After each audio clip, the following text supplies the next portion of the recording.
Hi everyone, we're going to learn about habitats today. That's right, animal habitat. So what is a habitat, Alexis? A habitat is a place where animals live. It is. It's their natural environment where they live. Even humans have a habitat. What is your habitat? My habitat is this house. So your habitat is the house. You're right. Very good. So we're going to go ahead and we're going to read this together, the Time for Kids magazine, and then we're going to work on a project about habitats afterwards. So either you can have this paper here, if you were able to get this paper. You'll need scissors and a glue stick and some crayons or any other coloring utensil to do that. Or I'm also going to show you a way to do it with a blank sheet of paper.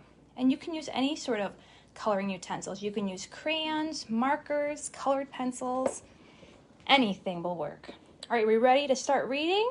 Yes. Good. So let's start at the very front page with the starfish. Oh, the front page. So here we go. Habitats. A habitat is a home. Starfish live in ocean habitats. Read about other places where animals live.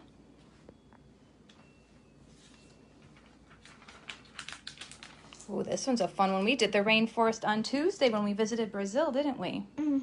Rainforest. The rainforest is a warm, wet habitat. Rain pours down every day. That's what makes the rainforest so green. It's full of life. Orangutans swing from tree to tree. Toucans rest on the branches. They use their giant beaks to pick up berries from the trees. Yum, yum. Now we're moving to the desert. In a desert habitat, little rain falls, and it is hot during the day. At night, it can be freezing cold. Still, many plants and animals live there. Big, Prickly cactus plants grow. Birds build nests inside them. Lizards escape from the desert sun. They sit on shady rocks. And look, we have here a collared lizard. And here's a little bird that lives in the cactus, the gilded flicker. Doesn't look that comfortable. No, it doesn't, does it? I sure wouldn't want to live in a cactus. The prairie. A prairie habitat is mostly flat. There are small hills but no trees. Tall grasses grow here. Colorful flowers bloom. And look, there's a beautiful pondhawk dragonfly. Dragonflies glide from flower to flower. Prairie dogs peek out from their underground burrows. They come out to eat the grasses. Very good. And here we have the Arctic tundra. The Arctic tundra is frozen most of the year. Polar bears live in this frosty habitat. They have a thick layer of fat to keep them warm. Very good. And Alexis, you have some people wanting to say hi to you. Can you say hi to the Reeds? Hi, the Reeds. And say hi to Hunter. Hi, Hunter. Across the street right there. Yep. Well, actually, I don't think he's actually across the street watching, but yeah. But it's good to see everybody. So now we're going to work on making our habitats. So if you have this paper, so Alexis, you're actually going to use this paper on yours.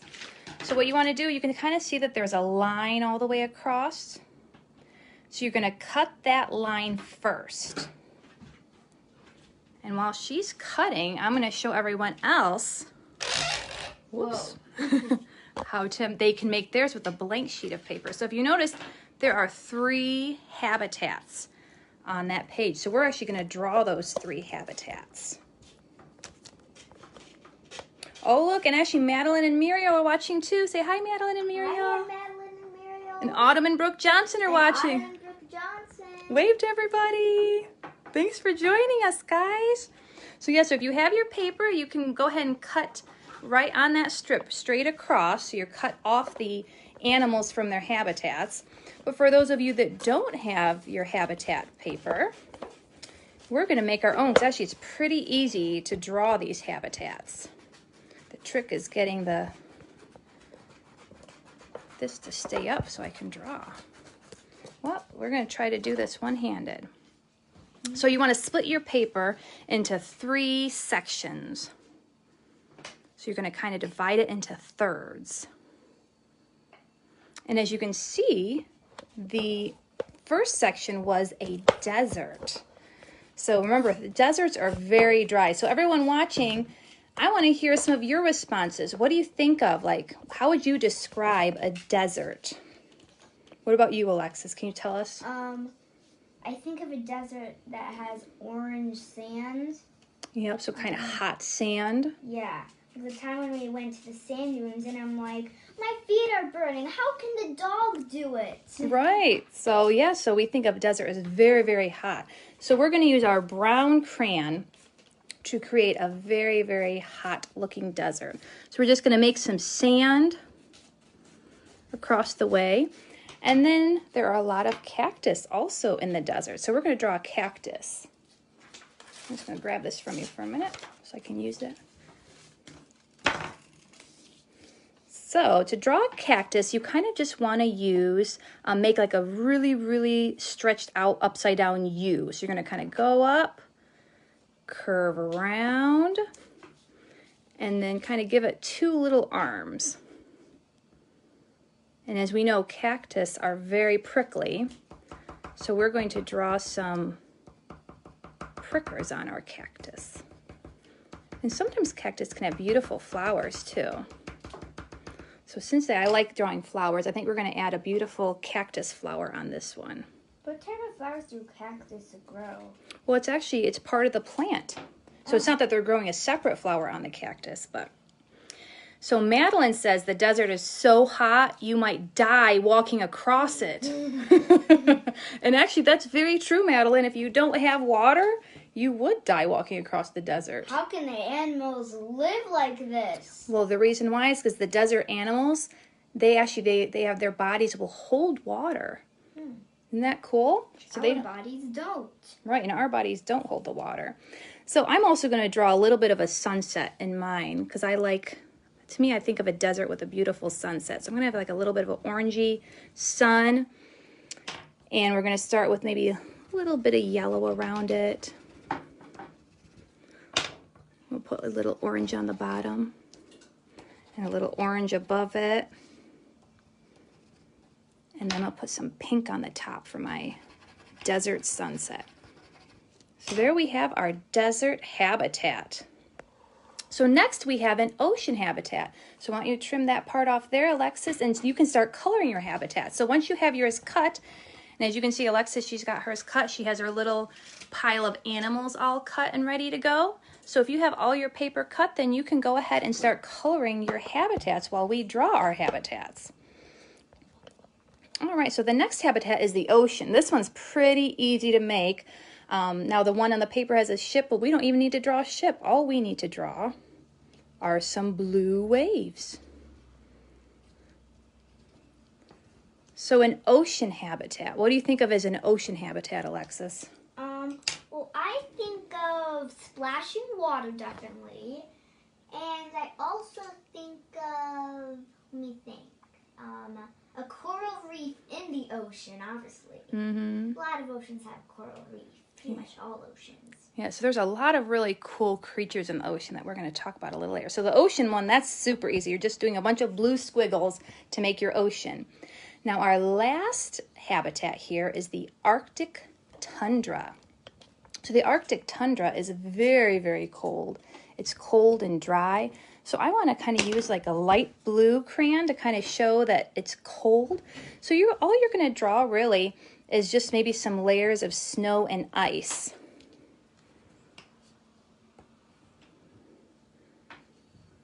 So we're just going to draw a couple layers of snow and ice. And I'm also going to do a sunset over here. You can tell I like sunsets. And I'm going to do more of a pinky colored sunset in the Arctic tundra. Because a lot of times when you're around ice and stuff, the sky tends to look a little bit pink and purple, doesn't it? Yeah. So we're going to give it kind of a pinkish purple sky. Very nice. Looks. Oh, and Muriel says you might die in the ocean because of the sharks.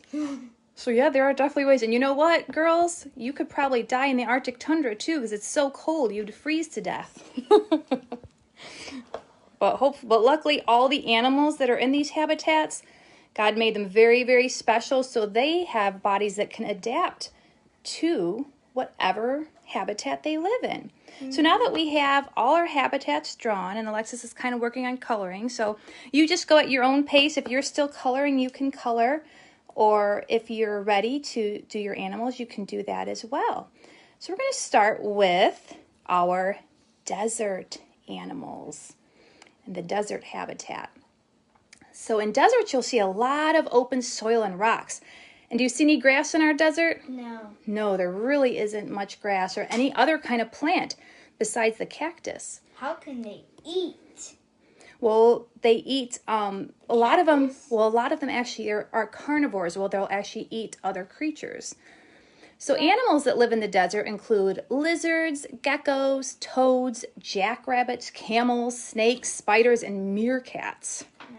So can you think of any other creatures that might live in a desert? Maybe those things that start with an I, the iguan.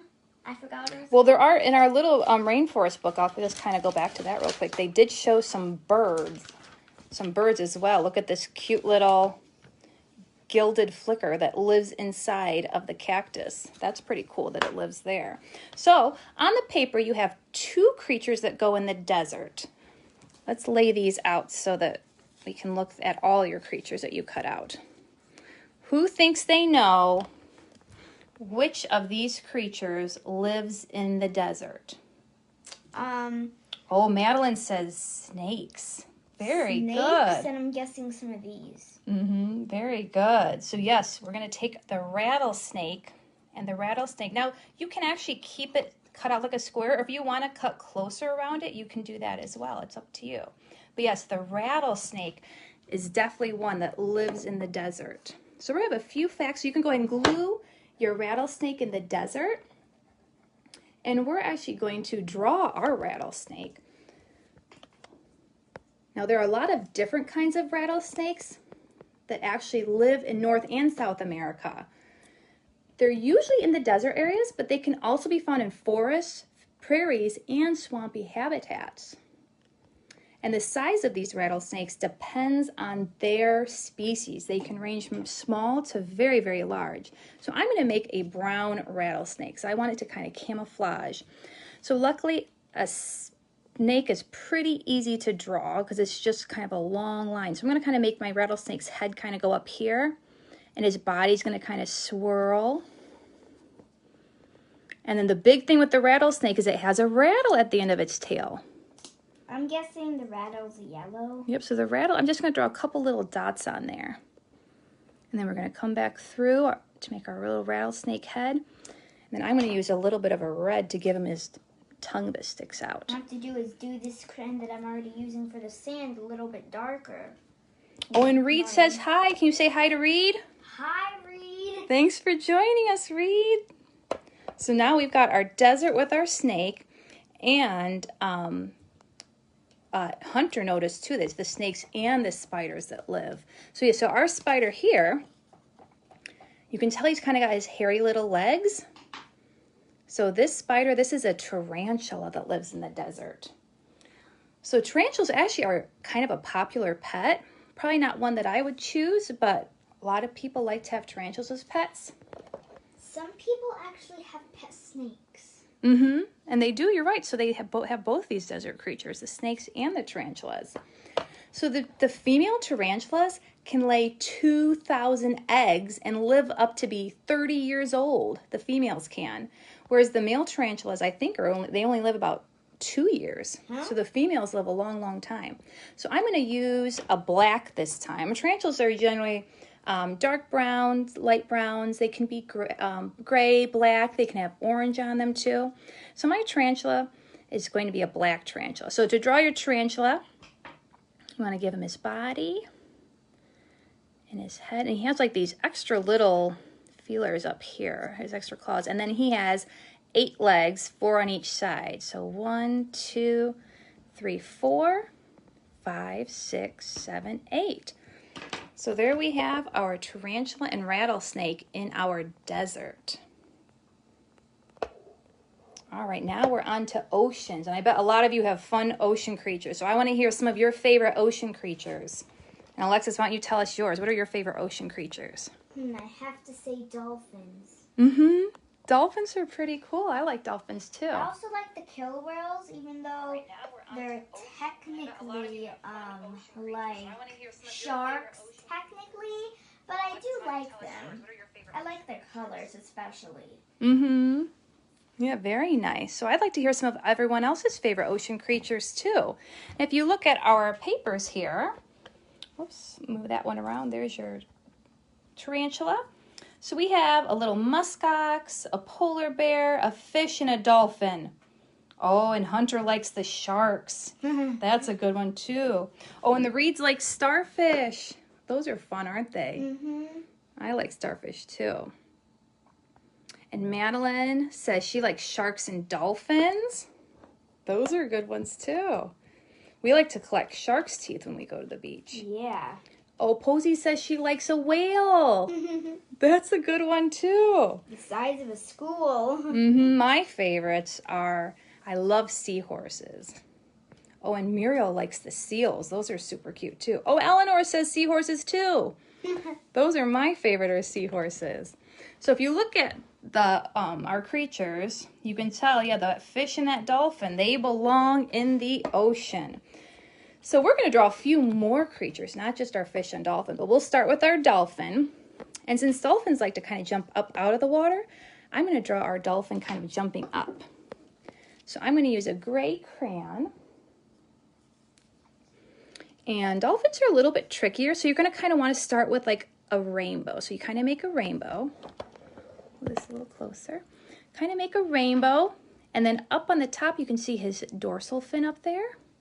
And dolphins also have kind of a very long snout. So you're going to kind of draw a long snout. And of course his little tail.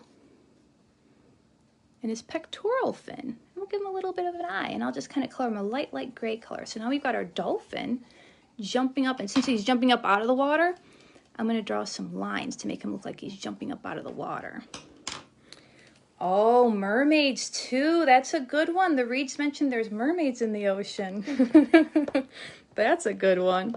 So here we have our dolphin jumping up, and let's draw some of these favorites. Let's see, the whale is really big. So you know what we're going to do? We're going to make our whale down at the bottom to make it look like he's really far away because he's so big. So in a sense, he looks like a big fish, but whales are actually mammals because they give live birth. And they have milk for their babies. The other fish don't have. And they also have a spout.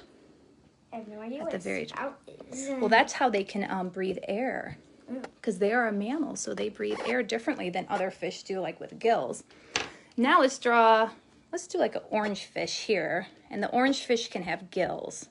Clownfish? Well, it could be. I'm just doing a solid orange. So we're going to draw, see how the fish have little gills, and that's how they breathe underwater. Oh, and let's make a starfish. I'm going to make mine a purple starfish. Now, starfish are usually at the bottom of the ocean, not floating up like mine is, but I put the whale down there first, so my starfish is floating, even though it shouldn't be. Someone dropped it in the sea. Yeah. Let's see, what are some, oh, and starfish, or seahorses, I mean, those are kind of hard to draw, but I'm going to try my best here. I remember Madeline at book club, she tried to make a piggy bank seahorse. Oh, did she? Yeah, I know, seahorses are such cool creatures. I really like them. All right, so let's try to draw our seahorse. And again, seahorses would also tend to be towards the bottom. I probably shouldn't have drawn that whale down there, because we have all sorts of sea creatures that like to be more at the bottom. So we'll kind of just draw it a little bit lower over here.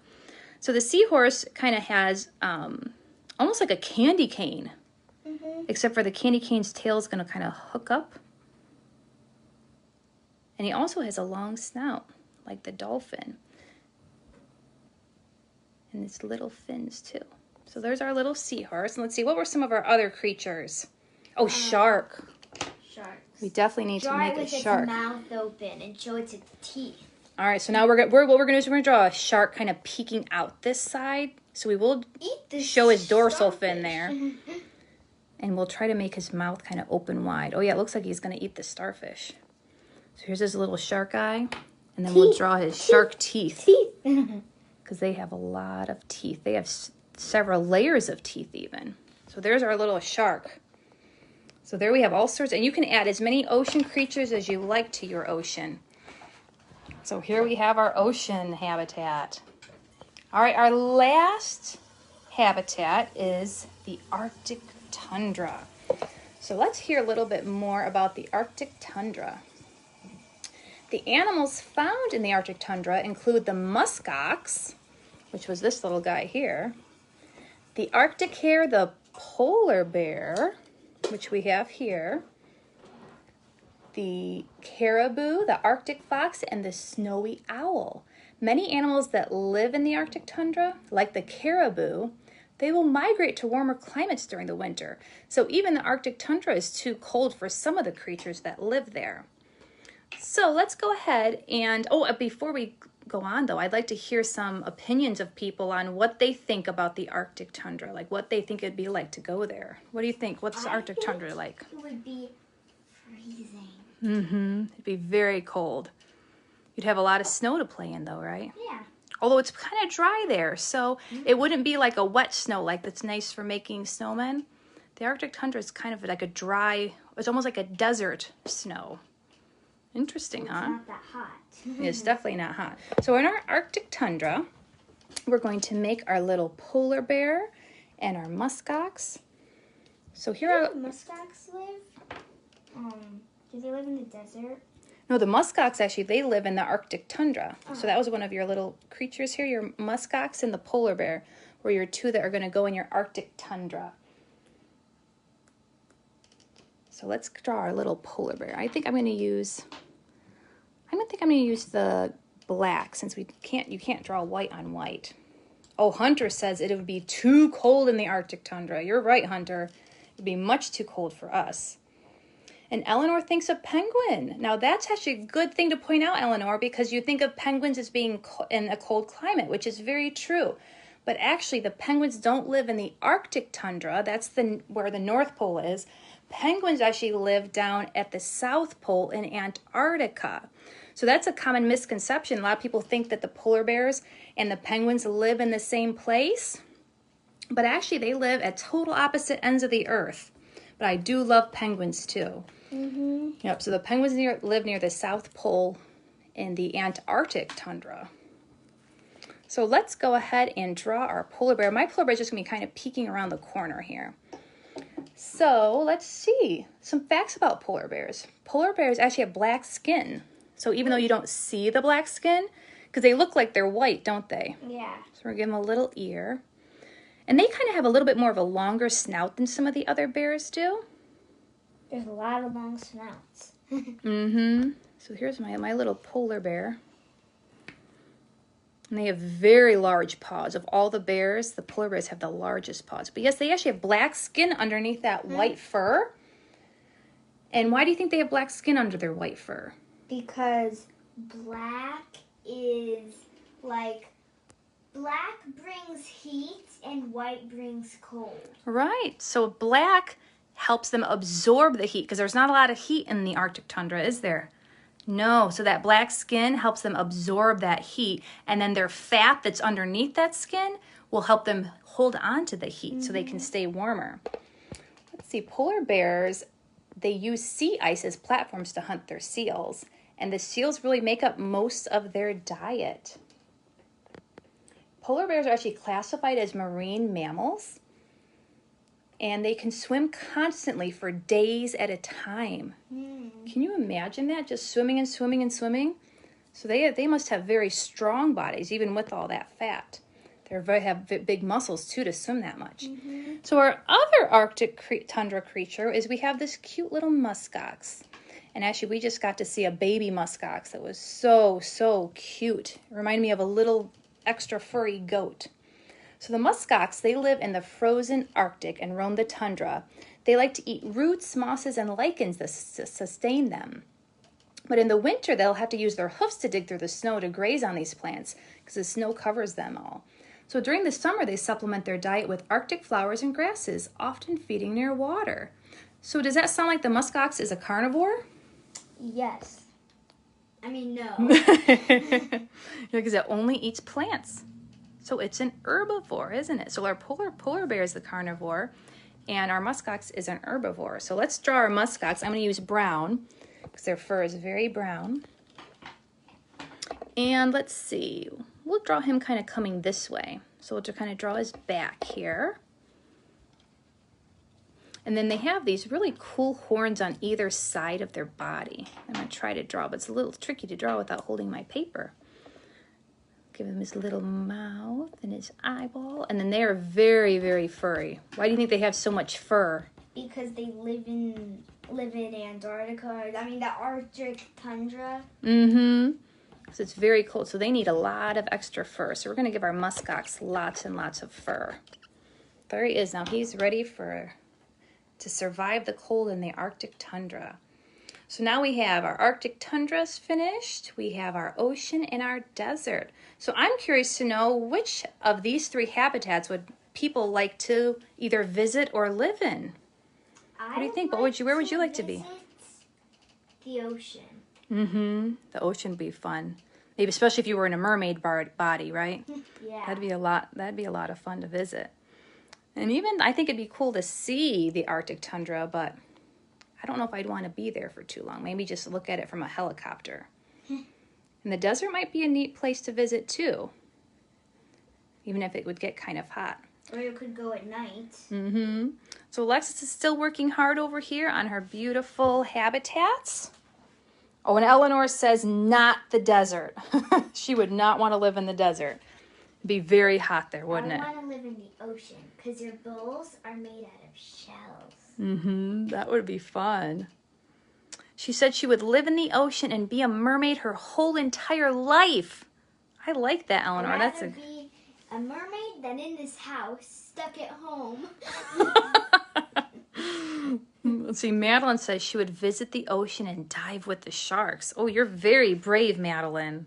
That's very brave. Hunter says since he visits the lake, he would want to visit the ocean. So I think it sounds like ocean is the pretty popular one, isn't it? Nope, and yes. Yes. Well, when you think of it, too, the desert and the Arctic tundra are like opposites, aren't they? They're two extremes, very hot and dry and very cold. Well, thank you, everyone, for joining us today with our habitats, and we'll be back next Thursday live at 2 p.m.